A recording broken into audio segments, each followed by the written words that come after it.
nagagatani akamtittu Mu bucheeko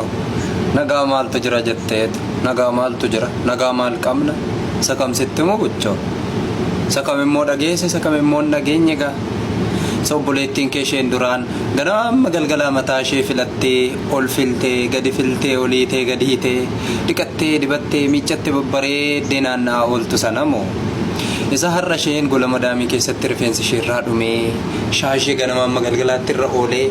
mulattee sobdee fuula ishee fiiltariitiin of bareechitee mul'attu sanamoo sakamsitti mu buchooko moosa obboleessichi kee yaadatta laata obboleessa keessan gaafa ati shiroon sii danfisa qorsiin sii hojjedha qoraannaa falati maaloo jettee kadhattu sana si dhiitee bahu mana puuliitti fiigu bunan sii danfisa to'atettu didee buna sharaa bakkeetti dhuguuf isa fiigu sana beekta yaadattamti hin dagattu garuu har'a akkam ta'e beektaa buchooko inni har'a halkan sa'aatii 9tti ba'a galgala sa'aatii 2tti deebi'ee gala kanaaree buchooko nagaan kana sanummosa isa yeroo ati shiroon danfisaa jettee shiroo danfistee amma humna kee dingata to'atti dadhabdu immoo rifeensi kee dingata fireen tokko keessa buutu sana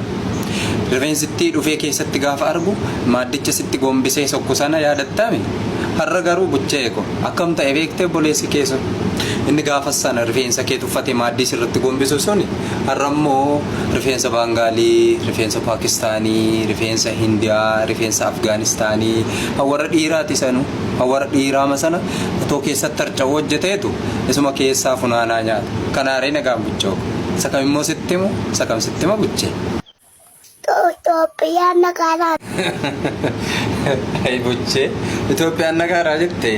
Itoophiyaan nagaaraa jettee amma sa'aatii kanatti osoo maal nagaafattee sitti ma beektaani buchoo osoo ati ruuziin nagaadhaa kubuziin nagaadhaa osoo jettee nagaafatte nagaa isaanii sitti nima ture nagaan isaanii akkamitti eegamee akka jiru sitti nima ture garuu amma nagaa Itoophiyaa nagaafatte nagaa Itoophiyaa kana gaaffee moon sitti ma ta'e malee ani anumattuu gaaffiidha waa'ee nagaa Itoophiyaa anumaafuu gaaffiidha buchooko ambiraawoo maal nagaafatta Itoophiyaa keessaa hoo eenyuun beekta dagattee taatoo hunduma isaanii dagattee maatii kee fira kee hunduma dagattee tataa eenyuun nagaafatta ati kanaadaa jirtaa miire achi erga deemtee eenyuun yaadattame eenyuun nagaafatta nagaafume abiyyiin nagaaraa Kasi jette jeeriin ay buchee